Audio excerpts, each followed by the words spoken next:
Speed. We have a mark. And action. I haven't seen you in here before. Are you from the neighborhood? Temporarily. May I buy you a drink? Sure. Then I'll buy you one. Are you married? Not quite. Have you ever been married? Not legally. Not legally is the best way. The thing that wrecks marriages is the act of marriage. Do you want to taste my vodka? No thanks. It isn't like any vodka you've ever met. It makes a person feel totally different about Warsaw. Have you ever been to Warsaw? No.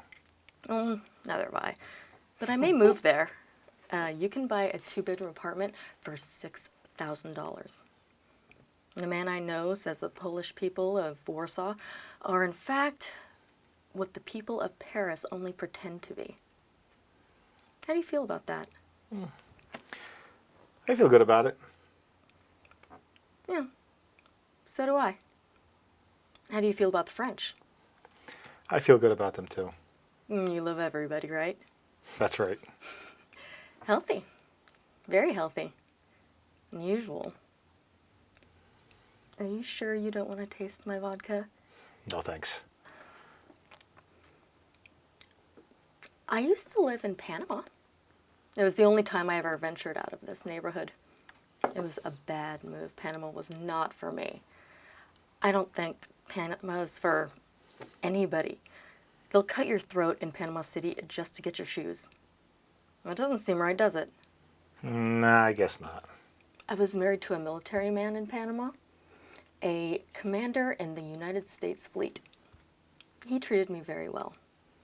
Kind, considerate, nothing military about him at all. He was astounded when I said I'd marry him, and he was astounded when I left. Doesn't seem fair, does it? What about the other guy? The one you rebounded from? He went back to wherever he came from, I guess. Somewhere between Denver and Indianapolis. I never really knew much about him. He came into New York like a spell of bad weather, with a sunburnt face and cow manure on his shoes. He came up to me on the street one day and said, "If you come past this way again around this time tomorrow, I've got a gift that I want to give you." Naturally, I wasn't there again the next day, but 3 days later, I was passing that corner with my sister, and he shows up again and hands me an album of music by Bella Bartok. "I want you to listen to this and tell me what you think." And then when he walks away, my sister says, "Who's that, for God's sake?" I said I didn't know. Then 2 days later, I see him again, and he follows me home, right to my building, right past the doorman, upstairs, in the elevator to my apartment. And he talks his way in. He talked me into fixing his lunch, and he talked me into bed. And then 6 days later, he left town and went back to Nebraska or wherever he came from. He said he was married and had 4 children and owned 5,000 acres west of Lincoln. But then when I tried to find him, as it turns out, there are no landholders in Nebraska with his name. Nobody at all in Nebraska named Clay Biggs. I had my lawyer check it out. Maybe he gave you the wrong name. No, he didn't. It was tattooed on his wrist with his Army serial number.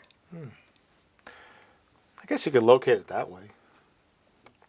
Yeah, I guess I could, but I got married instead and went off to live in Panama.